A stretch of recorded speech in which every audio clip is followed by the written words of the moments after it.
Hi, this is Danny J. Lewis. I'm a course developer and tutor here at Point Blank Online. And in this video, what I want to do is take you behind the scenes on my new single, which is called Bump the Bounce. Getting great support from some of the big name DJs out there at the moment, and it's exclusively as a Traxsource.com promo. The key thing about this track is that I'm giving away a Ableton Live instrument rack as part of the release. So if you buy both of the tracks in the release, you're going to get it. So I'm going to feature that in this video, but also what I'm going to do is I'm going to talk about the influences behind me actually making this track, and then also take a look behind the scenes at the actual production methods that I used at certain points in the tune to give it that very distinctive sound. So let's talk about the influences for the track. Last year I picked up a lot of vibes from different styles because of the course development work that I've been doing at Point Blank, and this kind of bass music, UK focused sound. People like Eats Everything, people like Julia Bashmore, also Ben in his Breach guys, Ben Westbeach. So this kind of bass heavy, almost kind of tom and electronic percussion heavy style of music, and I wanted to do a track that sort of referenced that flavour. So that was one of the key decisions behind choosing something like the tom that I've got on this track. And so I wanted to make something that has this UK bass kind of influenced flavour, but also to reference some of the other stuff that I'm into as well, and also things from the past such as the 4 to the floor UK garage vibes as well. So when you listen to the tune, you'll hear a lot of influences all coming together. So let's take a look at the toms firstly. So I've got the tom track highlighted, and I'm going to take you to a section just before they come in. So I'll take you through the chain and some of the decisions there.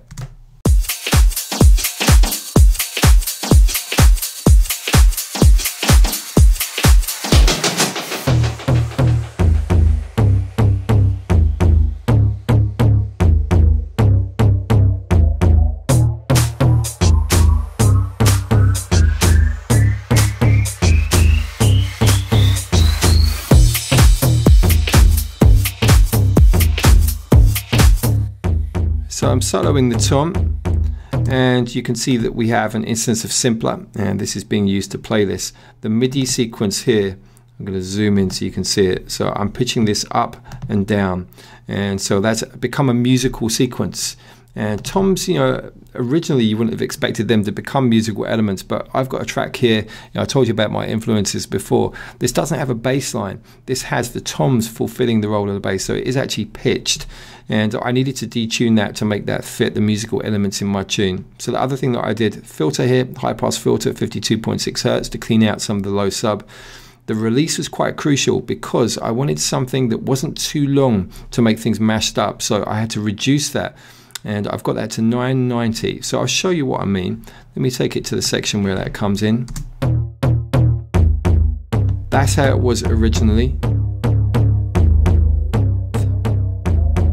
I need it to be nice and punchy, so that's why I've gone for the 990.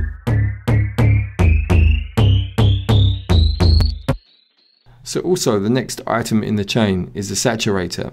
So the saturator here is adding some extra harmonics. What I'll do is I'll take it off and then bring it on so you can hear the difference.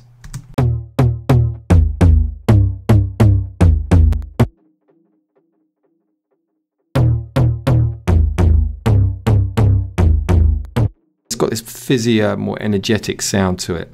After this, you can see a utility. When I'm in the middle of working, sometimes I just need to make a little quick fix at volume at certain points. So at this point in the chain, I just wanted to make things a little bit louder. Then flowing into the vibe EQ, so I'm using this just to roll off some frequencies at 240 Hertz, very slight amount, 3.2. I like the sound of this EQ, okay, so the Stillwell Audio Vibe EQ is one to check out. It's based on the Pultec EQ. After that, auto filter, you can see this is automated, so this is happening at a specific point in the tune where I needed to thin the sound out and give it some extra energy in the breakdown. So what I'm going to do is I'm just going to show you here. Show automation, you can see now what's happening. I'll take you to that section. Let me take the solo off.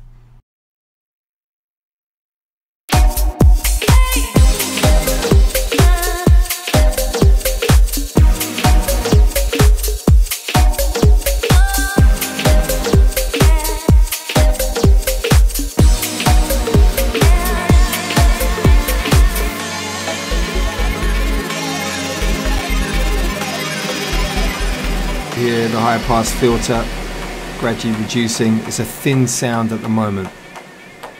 it gets thicker as time goes on. So it just creates a nice different contrast in the breakdown.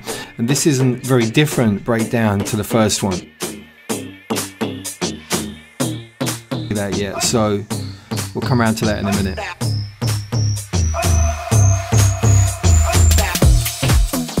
Now, whilst I'm here, I just want to talk about this compressor. I had originally had this on as a sidechain with a kick, but to be honest with you, I felt that it was taking away too much of the dynamic energy of the tom itself, you know, at the time when the kick was happening. So the punchy, aggressive front end of the actual tom itself, you know, the attack portion was being rolled back, and it was losing the energy that's really, really important in this. So I did a trade-off. You know, I used the EQs to get the two to sit together nicely. So that's the tom. And the other thing you're probably thinking is, what was that sound? If you take it back to the beginning, look, I'll show you. We've got this rising kind of hyped texture. Take a look over here. The send level is being increased. And I'm going to bring the returns on, and you can see now on return A, I've basically got a chain with the frequency shifter, and this is creating variation in the actual tone of the tom. So we'll come back on here. Also a little bit of ping pong delay return, CMX for widening, and I'm rolling off the bass on the effects return. So you can see that frequency shifter coming up to create that really interesting rising hype. And also you'll see at certain points there are some reverb automation going on, and not sure about the other things here, I can't remember. It's been a while since I actually created this, by the way. It's been sitting around for a good few months. So also, let's take a look at that first main breakdown so you get a vibe on that, because I was talking about that a little while ago. This is where the synth comes in and is used quite heavily. Let me take the returns off. So we take a look. Chords. This is my custom synth, and this is exposed. You can see what's going on inside this, some of the chains. So this is a combination of an operator, another operator. This is the electric, and then also another operator here. So these are the elements that are creating this chord instrument, something that I ended up calling the DJL Ultra Pad, which is the instrument that I've given away with the release. So this is coming in over here. Let's have a listen to this in the breakdown section.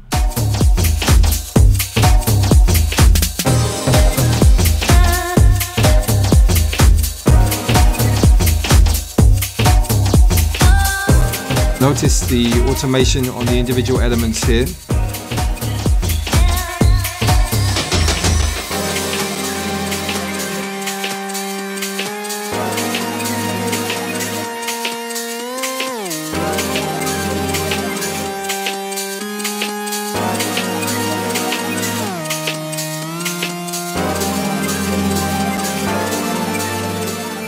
There's 4 layers on this pad.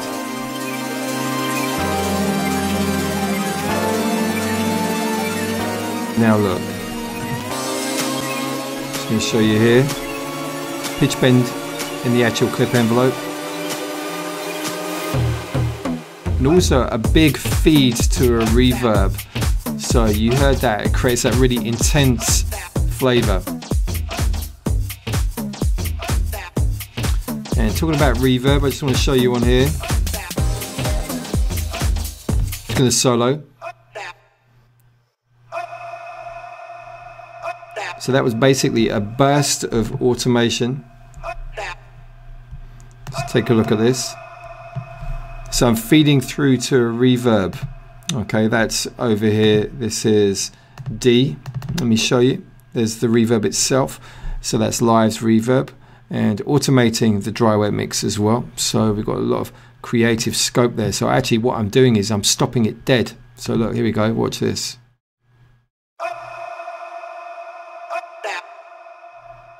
Coming up to the next section. Somewhere over here, I think, actually, where I do the stopping dead.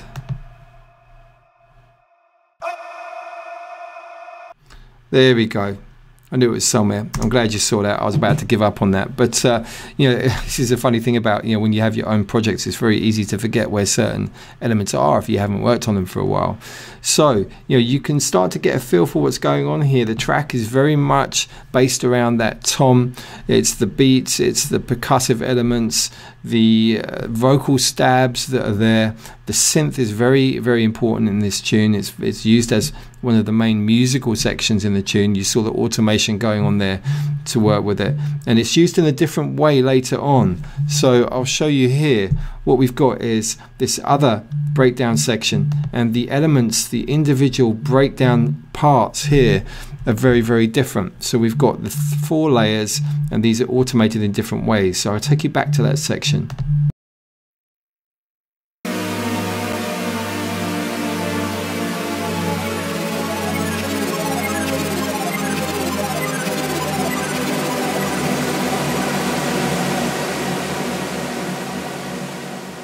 These layers here were automated, so different volumes of those layers. That's creating that texture. Once again, that big reverb send, you heard that there. So, I could go on for ages going through this. I'll just try and think of a couple more key elements here because time is tight. We don't want to drag on too much on this video.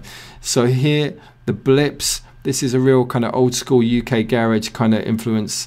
So let me just take the solo off here and I'll show you. So back onto that.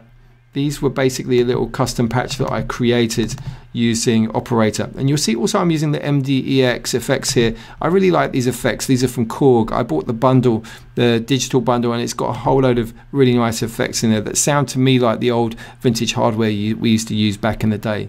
So the blips, here we go.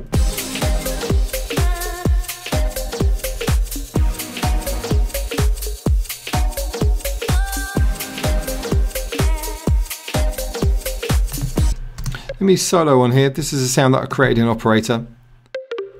So it's an FM sound. Just going to take away these layers and you can hear breaking down just a sine wave.